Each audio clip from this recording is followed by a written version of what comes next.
నమస్తే, welcome to great Andhra. మనతో పాటు ఉన్నారు సీనియర్ పొలిటికల్ అనలిస్ట్ జిఆర్ మహర్షి గారు. నమస్తే సార్. నమస్తే చంద్ర గారు. సార్, విజయసాయి రెడ్డి గారిది ఈడీ విచారణ తర్వాత ఆయన చెప్పింది ఏంటంటే రెండు విషయాలు మెయిన్గా మాట్లాడుకోవాల్సింది. ఒకటి, ఆయన మళ్ళీ రాజకీయాల్లోకి వస్తున్నారు. అదేంటో అసలు అలా అంత స్పీడ్గా అలా ఫ్లిప్ అవుతారని ఊహించనది అది. ఎందుకంటే నేను ఏదో వ్యవసాయం చేసుకుంటాను, నాకు అది ఇది అని చెప్పన్నారు. మళ్ళీ రాజకీయాల్లోకి వస్తున్నాను, దట్టు అది ఏం చేస్తాననేది పూర్తి క్లారిటీ ఇవ్వలేదు. ఆయన విధానాలు ఏంటి దీని గురించి త్వరలో ప్రకటిస్తాను మీడియా ముందు అని చెప్పి అన్నారు.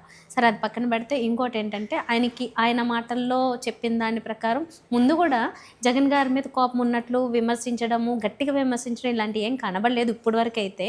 సో ఏదో ఇంట్రెస్ట్ ఉన్నట్లుగా ఉంది, కానీ మరి ఆయన ఏ పార్టీలోకి వెళ్తారో, ఎవరిని విమర్శిస్తారో, ఏం చేస్తారనేది తెలియదు. కొత్తగా పార్టీ పెడతారనేది కూడా తెలియదు. సరే, ఇది పక్కన పెడితే జగన్ గారి కోటరీ గురించి ఆయన ముందు నుంచి విమర్శ చేస్తున్నారు, అందుకే బయటికి వెళ్ళిపోయారన్నారు. ఇప్పుడు తిరిగి వస్తారో లేదో పక్కన పెడితేండి, ఆ కోటరీ వల్లనే ఆయన మళ్ళీ ఈసారి కూడా అసలు సీఎం కాలేరు అని చెప్పి ఆయన కమెంట్స్ చేశారు. సో ఈ రెండు విషయాల్ని ఏ రకంగా మనం చూడొచ్చు? విజయసాయి రెడ్డి గారు ఏమిటంటే ఒక ఐడెంటిటీ క్రైసిస్తో బాధపడుతున్నారు. ఆయన ఐడెంటిటీ క్రైసిస్ ఏమిటంటే ఆయనకు గుర్తింపు కావాలి. ఇప్పుడు ఏమిటి, ఆయన రాజ్యసభలో లేరు, వైసీపీలో లేరు, బీజేపీలో లేరు, టీడీపీలో లేరు.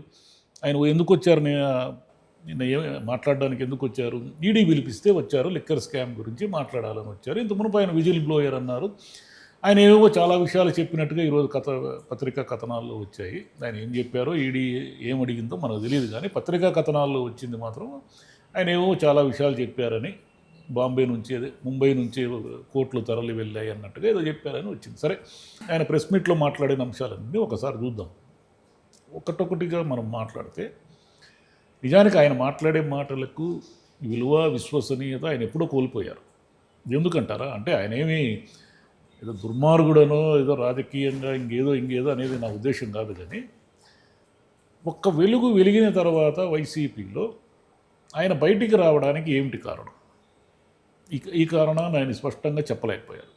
కోటరీ నన్ను ఏదో పొగబెట్టింది, జగన్ మీద నా మీద అభాండాలన్నీ చెప్పింది, ఆయన్ని వెన్నుపోటు పొడుస్తాడేమో అనే ఒక భయాన్ని క్రియేట్ చేసింది. ఇట్లా ఏదో చెప్పుకుంటూ వచ్చారు ఆయన.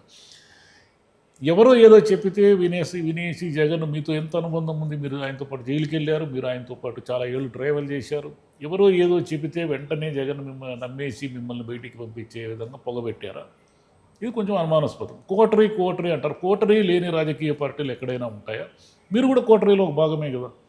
మీరు ఏం చేసి ఉండాలంటే, అధికారంలో ఉన్నప్పుడే అయ్యా జగన్ గారు మీరు వెళ్తున్న దారి సరికాదు, నేను బయటికి వెళ్ళిపోతున్నాను, నాకు వద్దు, ఈ కోటరీని నమ్మి మీరు మునిగిపోతారని బయటకు వచ్చి ఉంటే అప్పుడు మీ విలువ పెరిగేది, మీరు నిజమైన శ్రేయోభిలాషిగా అనిపించేవాడు. మీరు ఏం చేశారు, అధికారం కోల్పోయిన తర్వాత ఇచ్చిన రాజ్యసభ పదవిని కూడా బీజేపీ వాళ్ళకి ఇచ్చేసి, అంటే బీజేపీకి ఇవ్వలేదు కానీ కూటమి వాళ్ళు ఎవరికి ఇచ్చారు, అది బీజేపీ వాళ్ళకే కదా ఇచ్చారు, వదిలేసి నేను వ్యవసాయం చేసుకుంటా, నేను అది చేసుకుంటా, ఇది చేసుకుంటా అనేసి బయటకు వచ్చారు. అంటే ఒక్కొక్కసారి ఓటు మాడతారు మీరు. ఇప్పుడు లిక్కర్ కుంభకోణం గురించి మాట్లాడదాం. లిక్కర్ కుంభకోణం జరిగిందో లేదో నాకు తెలియదు. ఒకవేళ జరిగి ఉంటే జగన్ గారికి తెలియకుండా జరిగింటుంది, ఆయన యాక్సెప్ట్ చేసేవాడు కాదు. దీని సూత్రధారి అంతా రాజు కసిరెడ్డి, ఆయనకే తెలియాలి A to Z అని అన్నారు. అంటే జరిగిందో లేదో తెలియదు అంటారు, జరిగి ఉంటే మళ్ళీ రాజు కసిరెడ్డి అంటారు. అంటే జరిగిందా జరగలేదా? మీరు కూడా కీలకం కదా గవర్నమెంట్లో, మద్యం పాలసీ మీద మీరు కూడా వన్ ఆఫ్ ద కీలకమైన వ్యక్తి కదా. మీరు ఎందుకు ఆ రోజే జగన్ గారు ఇదేదో దారి తప్పుతూ ఉంది, ఏదో కుంభకోణం నడుస్తూ ఉంది, మీరు దీని నుంచి మీకు ఈ చెడ్డ పేరు లేకుండా బయటికి రండి అని మీరు ఏమైనా చెప్పారా? మీరు ఏమైనా హితవు చెప్పారా? ఏం చెప్పలేదు కదా. ఇప్పుడేమో నాకు రాజకసిరెడ్డి ఇదంతా చేసినాడు అన్నట్టుగా నాకు అనుమానము. ఒకవేళ జరగలేదేమో కుంభకోణము, జరుగుంటే ఇతనే అంటున్నారు. ఇటు రెండు ఆలోచిద్దాం. జరగనే లేదనుకోండి, కుంభకోణం జరగనే లేదు, జరక్కనే పోతే ఈడీ ఏదో కేసులు నడుస్తాయి, విచారిస్తారు, అది చేస్తారు, ఇది చేస్తారు, చివరికి కొంతకాలంగా కొంత కోర్టులు నిర్ణయిస్తాయి కుంభకోణం జరిగిందా లేదా అనేది.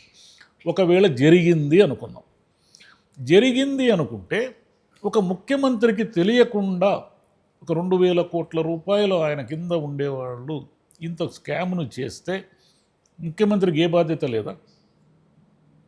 ముఖ్యమంత్రికి కూడా బాధ్యత ఉన్నట్టే. ఎందుకంటే మీ గవర్నమెంట్కి మీరే కదా బాధ్యత వహిస్తారు. లిక్కర్లో స్కామ్ జరిగి ఉంటే జగన్ గారు బాధ్యత వహించాల్సిందే, నేరుగా ఆయనకి తెలిసి జరిగినా తెలియక జరిగినా కూడా.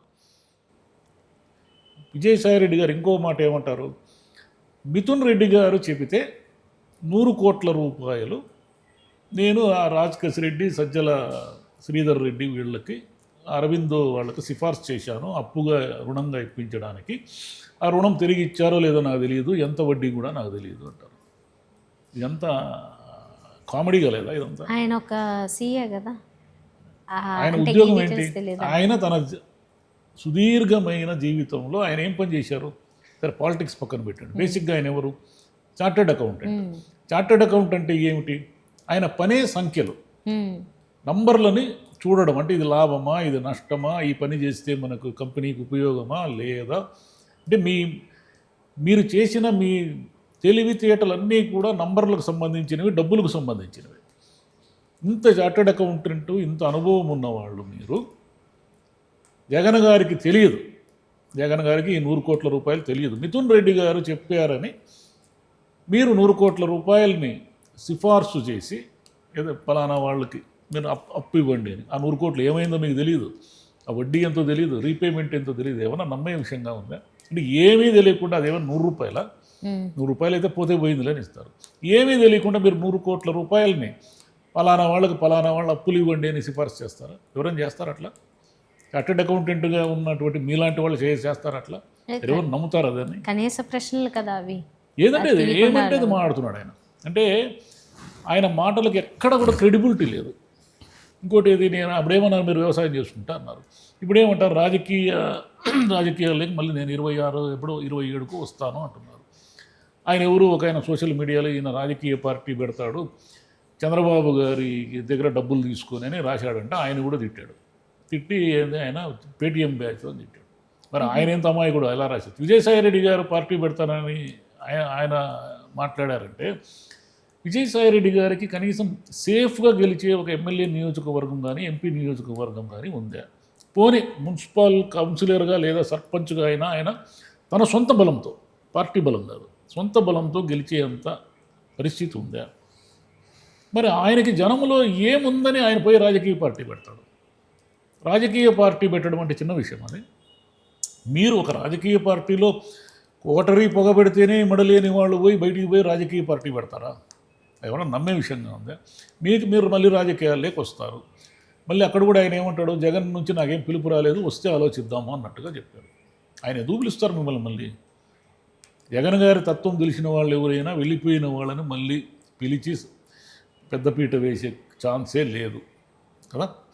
విజయసాయి రెడ్డి గారికి ఎక్కడ పోవాలి? ఆయన పోతే బీజేపీలోకి పోవాలా? బీజేపీలో వాళ్ళకి ఏమైనా ఈయన పెద్ద చార్టెడ్ అకౌంటెంట్, ఈయన ఏదో రాజకీయ వ్యూహకర్త కాబట్టి ఏమైనా తీసుకుంటారో మనకు తెలియదు. టీడీపీలోకి అయితే వెళ్ళలేరు, వైసీపీలో ఛాన్స్ లేదు. ఓటరీ ఉన్నంత వరకు మీరు ఎన్ని పాదయాత్రలు చేసినా అధికారంలోకి రారు అంటారు. ఓటరీ ఏమి చెప్తే అది జగన్ గారు వింటారు అనే మెసేజ్ ఉంది దాంట్లో. కూటమిని ఎవరు విడగొట్టలేరు అంటారు, ఆయనే చెప్తాడు. మళ్ళీ చంద్రబాబు నాయుడు గారు వచ్చి కుల వివక్ష అవినీతితో నిండి ఉంది ఈ ప్రభుత్వము అంటారు. కుల వివక్ష అవినీతితో చంద్రబాబు నాయుడు గారి ప్రభుత్వం నిండి ఉండే అవకాశమే నిజమైతే నెక్స్ట్ ఆప్షన్ జగన్ గారే కదా ముఖ్యమంత్రిగా. ప్రజలకి ఇంక వేరే ఆప్షన్ ఏమైనా ఉందా? జగన్ గారు పాదయాత్ర చేసినా లాభం లేదు, ఎందుకంటే కూటమిని మీరు ఎదుర్కోలేరు, దాని కలిసి ఉన్నంత వరకు మీరు ఏమీ చేయలేరు, మీ దగ్గర అంత వ్యూహం లేదు అనే ఒక మెసేజ్ పాస్ చేశాం.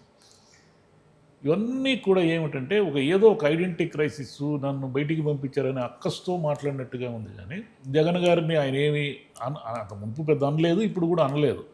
సరే, మీకు జగన్ గారి మీద అభిమానం ఉంది. అభిమానం ఉన్నప్పుడు మీరు చేయాల్సింది ఏంటంటే అధికారంలో ఉన్నప్పుడు మీ వాయిస్ వినిపించాలి.